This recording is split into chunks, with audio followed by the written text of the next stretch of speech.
At some point, she was giving me J-Lo vibes, like Vegas vibe, and that's always a very good thing. I think that she find the perfect balance between having that little, diva glam.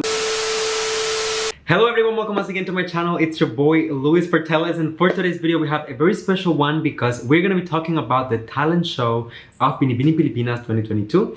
Of course, I've been waiting for this particular competition for quite some time because this is one of the categories that I didn't get to experience last year when I covered Binibining Pilipinas for the very first time. So I'm really excited to present to you today my top pick candidates based on the talent shows and the different categories that the candidates brought and prepared for us. And as usual, for each one of them, I'm gonna give you some of my comments and feedback for the performances. Of course, to make this video more interactive, I also wanna hear your take on it. So let me know in the comment section if you agree with my picks and my comments.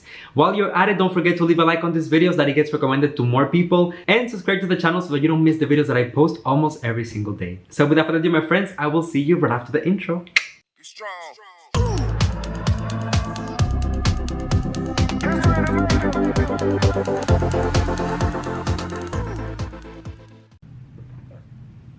Today we are drinking water on the channel because your boy is on a diet and I'm trying to reduce the sugar, especially that we have in the coffee. And by the way, if you hear a lot of noises today, it's because I have a little visitor right here. Say hello, Mimi. Say hello. Hello, hello, hello.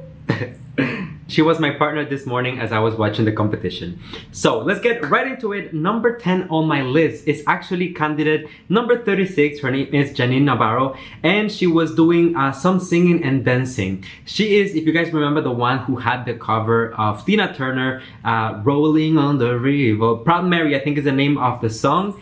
And honestly, I thought that first of all, her vocals were pretty good. However, she was lacking a little bit on the stage presence. My parents are actually big Tina Turner fans, so I grew up watching some of her performances on TV, and I know that Tina Turner is one of those performances who go all the way in with the rhythm, with the dancing, with the energy, interacting with the audience. And of course, I think that the singing part of it, Janine had it pretty well. However, I wanted to see a little bit more energy, but she still made it into the top 10 of my list with her performance. Now, number 9 on the list, we have Mae Omi, and she is candidate number 39. I thought that her presentation playing the violin was really interesting because she was the only candidate that really focused on just playing an instrument, and I thought that she did so pretty well. Were all the notes on the right spot? Not necessarily, but overall it was a very good, emotional, and enjoyable performance. I also like the fact that she had some backstory to it, and it was a song inspired by losing a mother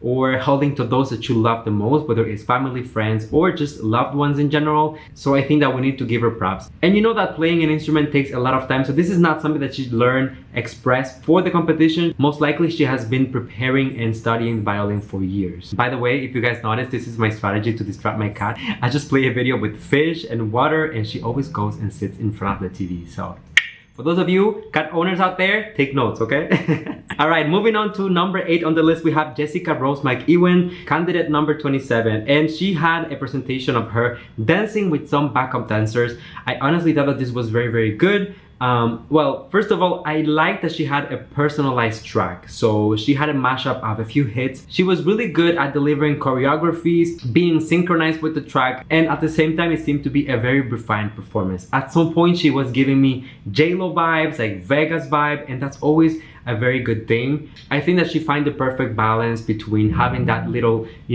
diva glam and also more of an urban feel to her performance. So I think that this is the type of things that the newer generation perhaps will appreciate and that we might see even on platforms such as TikTok. So very good job, Jessica. Moving on to number 7 on the list, we have Fatima Bisan, candidate number 10, and she was actually one of the candidates who presented a traditional dance during the competition. I personally loved this. I really appreciated it because simultaneously I get to learn more about her province, her locality, the culture and tradition, while at the same time I'm still getting a show. And in all fairness, she did so very well. So I'm not just giving her points because she is going for something traditional, but actually what she presented on stage was very well rehearsed. She seemed to be prepared and also very in touch with the intensity, emotion of the performance. In terms of the music, I actually wanted to ask you guys, do you think that the track that she was playing was actually a traditional song, or was she doing a traditional dance with more of a modern contemporary track? Because the vibe that I was getting from the music was actually giving me more of a modern vibe. If that was the case, I think it was genius because the choreography still came out perfectly and it did give me that kind of a blend of tradition and modern cultures. Now, number 6 on the list, we have Marielito Tin Ponsalan, candidate number 33. And if you remember, she's the one who had poetry. Honestly, going into the talent competition, even before I knew what the candidates were going to do, I personally was expecting to hear someone with poetry, because we all know there's always one who cannot dance very well, who cannot sing very well, who is not a good actress. However, they might be good with a spoken word, and I think that for that, poetry is just perfect. However, I'm gonna tell you, I'm not taking away credit from Marie, because actually I think that her performance was one of the highlights of the talent competition. She presented her poem with a lot of charisma, but also she seemed to be in character from beginning to end. So I definitely have to give her props for that. Sometimes when you're talking about poetry, it's not just about reading the poem out loud and just giving it to the audience, but you have to embody the intensity, the emotion. You have to help them visualize the message that you are trying to transmit with your words. And I think that that's definitely not an easy task. And for that, I have to give her props. Mimi, arrête de jouer avec mon tapis là. Est-ce que tu vas payer pour mon tapis après? Sorry. Now we're finally getting into the top 5 of the competition, and at number 5 we have Leslie Avila, who is actually candidate number 12, and she was the one who had the martial arts presentation. Personally, this was not something that I envisioned since the beginning, because for me, martial arts belong more on the category of sports rather than a talent show. But when you think about it, you know, it takes a lot of talent to be good and be able to perform as well. So in all honesty, the highlight of her presentation for me was definitely the intensity. You know, I was expecting her to come out and give us a few poses and just show us like a few techniques, but Mimi! in all honesty, I was personally expecting from her that she would just come out and give us a few poses, give us a few techniques of martial arts, but definitely she went all in with the intensity of her performance. I feel like she was like twirling and spinning on the floor and just giving us, you know, like Mortal Kombat type of thing. Honestly, that was my first impression when she started actually going all in. And in a way, it was super interesting because it was definitely outside of the box and outside of my expectation, but also I got to witness something that personally I wouldn't go and look for myself. So I feel like in a way I learned something new and I was able to appreciate martial arts. I think I'm gonna practice my martial arts with you if you don't stop destroying my chair. Number 4 on the list, we have the beautiful Isabella May, candidate number 11. She also had a presentation where she was dancing. However, her dance style this time around was a little bit more K-pop inspired. At least that was the vibe that I got from her performance. I really enjoyed it because I feel like K-pop is known for very intricate choreography, but also very precise. Like all of the dancers need to be very synchronized, and there's really no room for error. And overall, I feel like she did a great job at keeping up with the energy levels, the tempo, the music. It was just very enjoyable. She also had a little concept with the costume that she had herself and the dancers, so you can see that she went, you know, the extra mile. I imagine that this took a lot of time to rehearse as well. So you know what, SL, props to you, you did an amazing job. And now let's get officially into the top 3 of the competition for me. So in the 3rd position, we have none other than Nicole Budo, candidate number 8. I know that a lot of you guys love Nicole, and honestly, going into this particular talent competition, I had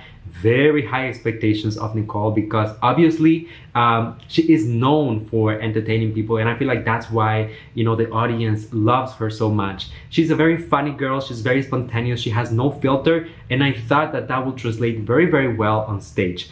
Personally, my first expectation for her was that she was gonna come out with maybe like a comedy type of, you know, presentation, or maybe just like stand up. I think that that would have been a great option for her. However, I think that she went out of her comfort zone. At least personally, I have never seen her dance the way that she did on stage. So I was very surprised to see that she was actually a very good dancer. She had a lot of control on stage, especially at commanding the audience. The costumes were elaborate, colorful, and I really love that at the end of her presentation she said that she wanted to send a message of confidence, of accepting to yourself the way that you are, and also that she was paying homage to the LGBTQ plus community.